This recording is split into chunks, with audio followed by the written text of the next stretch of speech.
Сәлем менің білім құмар көрермендерім. Бүгінгі видеода мен сіздермен өте керемет бір ақпаратпен бөлісейін деп тұрмын. Алдыңғы видеода мен сіздерге YouTube каналда қалай ашу керектігін көрсеткен боламын. Бүгінгі видеода соның жалғасы YouTube каналға қалай қатесіз видеоны жүктейміз, яғни саламыз деген сияқты тақырыпта әңгіме қозғайтын боламыз. Әңгіме дегенде жай әңгіме емес. Сіздерге түсінікті болу үшін мен шынымен де өзімнің YouTube каналыма видео жүктейтін боламын. Сіздерге толықтай қалай видео жүктейтінімді көрсетемін. Сонымен қатар сіздің салынған видеоңызға просмотр жинауға көмектесетін VidIQ деген программа туралы бөлісетін боламын. Ендеше көп созбаймыз, кеттік. Мінекей мен мына жерде YouTube видео жүктеу деп папка ашып қойғанмын. Ішіне кірейік. Бұл жерде сіздерге керек үш қана зат бар. Ол қазір мен мінекей үлкейтейін. Ол сіздің YouTube каналыңызға салынатын видео, мінекей, оның баннері. Одан кейін текст деп қойған, бірақ кірейік. YouTube'ға бізге кірген кезде тексттер жазу керек болады. Мен оны алдын ала осылай дайындап аламын. Мінекей, название. Мен оған YouTube каналды дұрыс ашу 2023 деп жазып қойдым. Қазір бұны сіздер түсінесіздер. Одан кейін описание.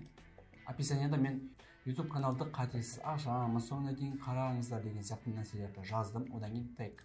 Яғни бұл тег бізде YouTube'тың поискіне жазған кезде сіздің видеоңыз топта тұру үшін осындай тегтерді қоямыз. Яғни адам қалай іздеуі мүмкін? YouTube видео жүктеу деп іздеуі мүмкін. Сол кезде осы тег арқылы сіздің видеоңыз топта тұрады.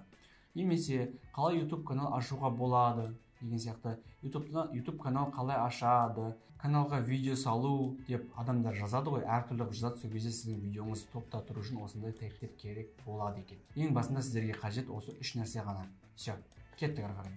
Мен қазір осы сіздер көріп отырған YouTube каналға видео жүктейін деп жатырмын. Соны сіздерге түсінікті болу үшін толықтай қалай болатынын көрсетемін. Каналыма кіреміз. Сіздерде каналда әрине пустой болып тұруы мүмкін, ол ештеңе етпейді.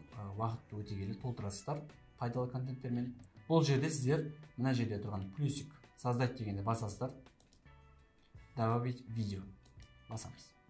Мінекей загрузка видеоды бізді алып келді. Выбрать файл дегенде басамыз. Бұл жерге сіздер өздеріңіз монтаждап қойған видеоны қазір жүктеулеріңіз керек. Мінекей мен бағана сіздерге көрсеткен YouTube видео жүктеу деген файлға кіремін. Өзімнің дайындап қойған видеомды таңдаймын. Мінекей бұл осы YouTube'ға қазір біраз уақыт бойы жазылады. Бірінші SD качествода жазылады, одан кейін HD качествода, одан кейін 4K-ны өзі жаймендеп жинап алатын болып табылады. Басында SD-мен сіздер сала беріңіздер, олар өзі уақыт өте келе сіздің қандай качествода саласыз, сол качествоны ол өзі тартып алады. Ең алғашқы бізге беріп тұрған название. Мен жаңа сіздерге көрсеттім оны текстте. Мінекей название дегеніміз мыналар. Португалия 2-3 деген сияқты, как поймать фантома деп тұр. Осылар сіздер название. Ал баннер дегеніміз мінекей мынау. Место преступления деген сияқты жерде тағы футболист тұр, мына жерде Конор тұр. Осылар бізде баннер болып табылады. Мынаның ішіне кіріп көрейік. Әместік описание деген екенін көрсетемін. Описание дегеніміз мінекей астына көп информация беріп қойған, осы видео туралы өзінің телеграм каналы деген сияқты. Енді достар, бұл жерде мен жаңа сіздер басында айтқан болатын VidIQ деп. VidIQ дегеніміз мінекей мына жерде менде тұр. Мынандай нәрсе сіздерде қазір болмауы мүмкін. Бұл VidIQ арқылы мен және сіздер басқа YouTube каналдардың продвижениесін, олар қандай тег қойды деген сияқты көптеген информациялар біле аласыздар. Бұл жерде сіздерге керегі өздеріңіздің каналдарына ұқсайтын каналдарды тауып, солардың видеосын қарап, олардың продвижениесін қарап отырсаңыздар болады. Сонымен қатар мына жерде мінекей тег тұр. Топлес, Ян Топлес, Ян Лопатков, Топлес деген сияқты тегтерді қойған екен. Осы тегтер арқылы ол бірінші орында, мінекей поисковый бірінші орында тұр екен. Сіздер өздеріңіздің каналдарыңызға қатысты осындай каналдарды тауып алып, каналдарына кіріп, мына жерден тегті көшіріп алсаңыздар да болады. Осындай тегтерді сіздер өзіңіз каналыңызға қойып қойсаңыздар да болады. Бірақ сіздерге айтарым, басқа сіздің тематикаңызға қатысы жоқ каналдардың тегтерін алып өздеріңізге қоймаңыздар. Олар атақты видеолар салып жатыр, олар видеолар көп просмотр жинайды деген сияқты ондай нәрсе болмайды. Өзіңіздің каналыңызға қатысты тегтерді өзіңіз ойлап тауып қойсаңыздар болады. Мінекей тег дегеніміз бізде осы. Кеттік ары қарай. Енді міне названияға жаңа мен сіздерге көрсеткен, өзім дайындап қойған YouTube каналды дұрыс ашу деген тақырыбымызды енгіземін. Өйткені мен бұл видеода YouTube каналды қалай ашу керектігін үйреткен болатынмын. Описание. Мен описаниені дайындап қойған тұғымын. YouTube каналды қатесіз ашамыз, анау-мынау деген сияқты. Бұны ертең өздеріңіз видеоны жүктегеннен кейін де өзгертсеңіздер болады. Изменить деп, мінекей мен ертең бұл жерге WhatsApp-ымда сіздермен кері байланыс қалдыру үшін Telegram каналдарымда қалдыратын боламын, бірақ әзірше қалдырмаймын.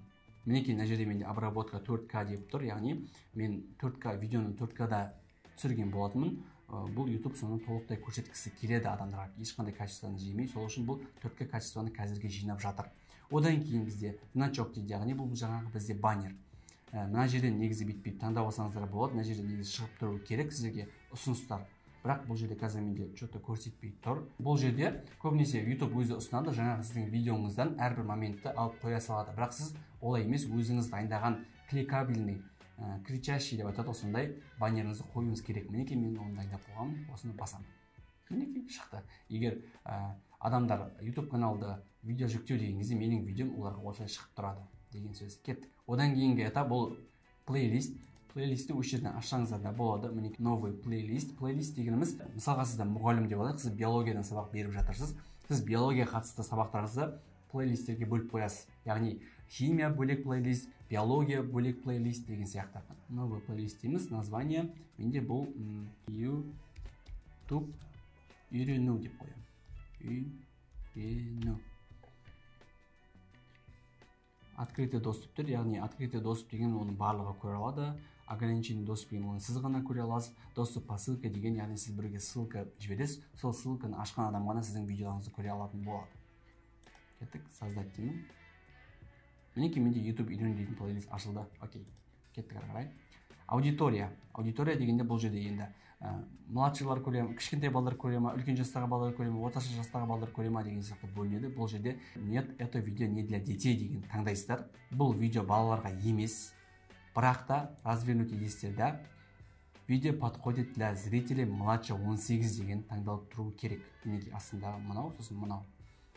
Бұл дегеніміз, бұны үлкен жастағы да, кіші жастағы, орта жастағы адамдардың барлығы көре алады деген сөз. Ал егер де сіз да, это видео для детей дейтін болсаңыз, оны тек қана кішкентай балалар ғана көретін болып табылады. Детский контент деген сөз. Кеттік ары қарай. Прямая реклама деген, бұл сіздер егер видеоларыңызда реклама жасайтын болсаңыздар, бір брендке сол кезде басуларыңыз керек. Ал егер де бұны баспай YouTube-қа салып жіберетін болсаңыздар, YouTube сіздерге бан беруі мүмкін деген сияқты. Кеттік ары қарай, бұлар особо қатты важный емес, тиіспей қойыңыздар. Тег. Мінекей тег. Тег деген келдік. VidIQ, ақша табу дейді, плюс қойып алайық. YouTube канал ашу дейді, плюс қойып алайық. Интернет арқылы ақша табу дейді, плюс қойып алайық. Бірақ болады енді, VidIQ өздерге осындай үш тегті ұсынады. Сіздер оны қоя салғандарыңыз дұрыс. Ал егер де қатты тақырыпқа сәйкес келмейтін болса, алып тастасаңыздар болады. Бұл жерге мен өзім дайындап қойған тегтерді қоямын.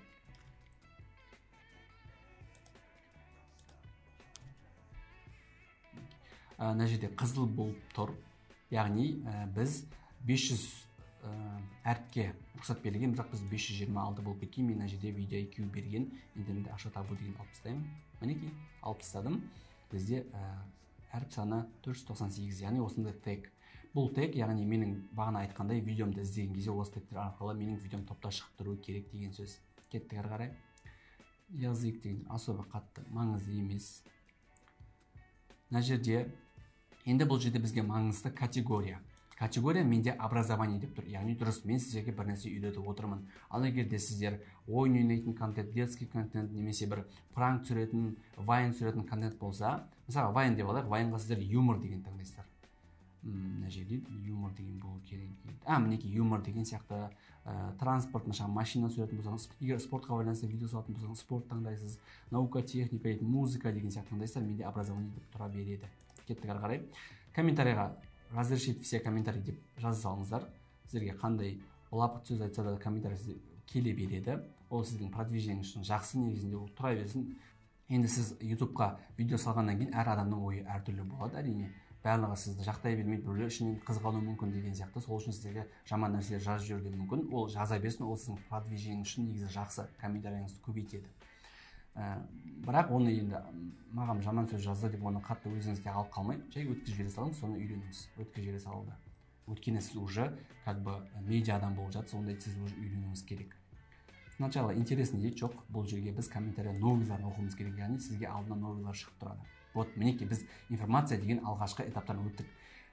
Келесі етап монетизация деп тұр. Монетизация сіздерде әзірге болмайды. Сіздерде монетизация әзірге жоқ. Ал егер де кейбір жағдаймен болып қалып жатса, басасыздар, включить дейсіздер, ешқандай да қиын емес. Осылай өтіп кетесіздер, ешқандай да қиын емес.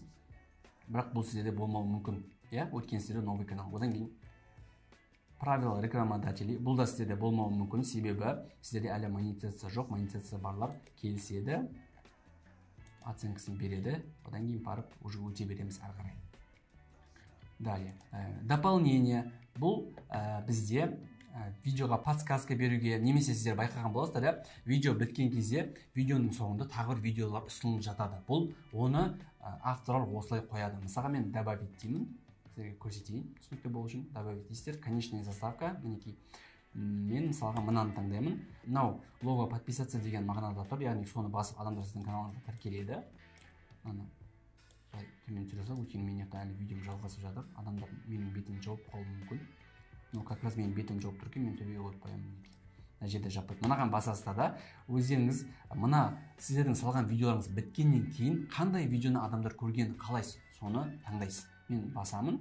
Бұл жерден мен мысалға сіздерге не пайдалы? Мен SMM курсын түсірген болатын, толық Инстаграмға байланысты соны қояйын. Сіздер айтпақшы мен каналыма кіріп осыны толық көріп шықсаңыздар болады, өте пайдалы. Кеттік, сохранить дейміз.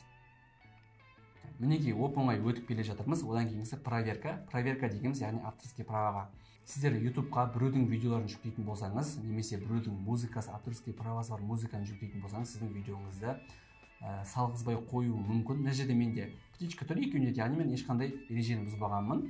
Ал егер де сіздер мына жерде X деп тұратын болсаңыз, ол видеоны жөнжеп дұрыстап салғандарыңыз дұрыс. Өйткені сіздің каналдарыңызға бан немесе страйк беріп жіберуі мүмкін. Ал егер де сізде монетизация болатын болса, сіздің монетизацияңызды осы видеода алып тастауы да мүмкін. Окей? Сондықтан да барынша ережені бұзбай, өзіңіздің контентіңізді түсіріп, сонымен қатар қазір мен сіздерге ешқандай авторский праваны бұзбай, YouTube-тың өзі берген, өзі ұсынған музыкаларды алғаныңыз дұрыс. Оны қалай, қай жерден аламын дейтін болсаңыздар, оны да қазір көрсетемін. Творческий студияға кіресіздер. Яғни YouTube сіздерге салуға рұқсат етілген өздері музыка апта сайын шығарып отырады. Мінекей мына жерде ең соңында тұрған фонотека дегенге басасыздар. Осы жерден сіздер әртүрлі музыкаларды тыңдап, оны скачать етіп аласыз және видеоңызға қоса аласыз. Ешқандай правиланы бұзбаймыз, өзіміздің түсірген контентті саламыз. Кеттік ары қарай. Ең соңғысы доступ деп тұр. Яғни ограниченный доступ деген бұл сіз өзіңіз бір адамдарды белгілеп, сол адамдар ғана көре алатын, өзіңіз ғана көре алатын видео болып қалады бұл видео. Доступ по ссылке, яғни сіз WhatsApp чатқа осы ссылканы лақтырып жібересіз. Сол жердегі адамдар ғана сіздің ссылканы басып осы видеоны көре алады, басқа адамдар көре алмайды. Одан кейін открытый доступ. Открытый доступ деген бүкіл әлем сіздің видеоңызды көре алады деген сөз. Запланированный публикация жасасаңыздар да болады, яғни адамдарға сіз тікелей эфирде отырған сияқты боласыз. Осыны басу арқылы, мысалға мен басам, мен датаны таңдаймын. Бүгін ертеңге 18 декабрь сағат 12-ге деген сияқты осы таңдасаңыздар болады. Бірақ мен болай керек емес, мен бұны қазір бірден сала беремін. Доступ, открытый доступ. Мінекей біз барлығын жасап шықтық. Информацияға кірейік. Қалай YouTube канал ашамыз деп тағы да соңына бекітіп қойдым. Барлығын тексеріп шықтым, барлығы дұрыс. Енді видеоны жүктей берсек болады. Опубликовать дегенді басамыз. Бастым. Видео опубликовано деп тұр. Мына жерде ссылкасын беріп қойған, ссылкасын көшіріп алсаңыздар болады. Өздеріңіздің таныстарыңызға таратсаңыздар болады. Мінекей мен жаңа ғана салған видеом мынау тұр. Баннер тұр. YouTube канал дұрыс ашу деген аты тұр. Монетизацияны қосылып тұр. Просмотр әлі жиналмаған. Өйткені мен жаңа ғана салдым. Егер де сіздер бір нәрсені қате жіберген болсаңыздар, мына жердегі қаламға басып өзгертіп алсаңыздар болады. Любой момент өзгерте саласыздар. Сөйтіп сохранить дегенді басып шығып кетсеңіздер де болады. Все, мінекей қалай ашу керектігін сіздер толықтай түсіндіңіздер. Енді қазір мен сіздерге VidIQ туралы айтайын болғанда көрсетейін. Google-ға VidIQ деп жазасыздар. Ең алғашқы сайтқа кіресіздер. Мінекей мынандай сайт, өздеріңіздің Google аккаунттарыңызбен, яғни YouTube каналыңыз тұрған Google аккаунтпен оған регистрация жасайсыздар. Все, болды, басқа ештеңе емес. Сол кезде регистрация жасағаннан кейін сіздерге дәл осылай менікіндей сіздерге де шығып тұрады. Өзіңіздің конкуренттеріңізді сол арқылы көріп отырсаңыздар болады. Мысалға мінекей мен мына видеоға тағы да көрсетейін. Кірдім. Заголовкасы дұрыс емес қойыпты, сізге көрсеткен. Слишком ұзын, слишком длинный. Мінекей шынымен де ұзын екен, өте қатты. Тег дейді, тегке птичка қойыпты, яғни жақсы, значит тегті жақсы қойған бұл. Ой, бұл мінекей толтырып тұрып қойыпты. Бұны сіздер көшіріп алып, өздеріңіздің каналдарыңызға қойсаңыздар болады. Бірақ ұқсас каналдан көшіріңіздер әрине. Мінекей бұл видео қалай өсіп келе жатқанын көрсеткен. Вот, сіздер де дәл осы VidIQ көмекшіні өздеріңізге жазып алып, орнатып, осы арқылы тезірек дамуға мүмкіншілік аласыздар. Сондықтан да жазып алыңыздар. Мінекей, көріп отырғандарыңыздай мен сіздерге барлығын толықтай түсіндірдім. Сіздерге түсінікті болды деген ойдамын. Видео ұнаса лайк басыңыздар, менің каналыма тіркеліңіздер, мені қолдаңыздар. Тағы да бір айта кететін жайт, сіздердің көпшіліктеріңіз қызығасыздар, ноутбуктың, компьютердің бетіндегі экранды қалай запись жасайды деп. Дәл жаңа мен осы көрсеткендей, жасап отқанымдай қалай жасайды деген сияқты. Мен оны келесі видеомда жүктейтін боламын, сонда толықтай түсіндіремін оның платный версиясын, бесплатный версиясын деген сияқты. Сондықтан да сіздерге колокольчик басып қоюға кеңес беремін. Бұл менің каналымда шығып отқан видеоларды сіздерге өткізіп алмай қарап отыруға мүмкіншілік береді. Назарларыңызға рахмет. Келесі видеода кездескенше сау болыңыздар.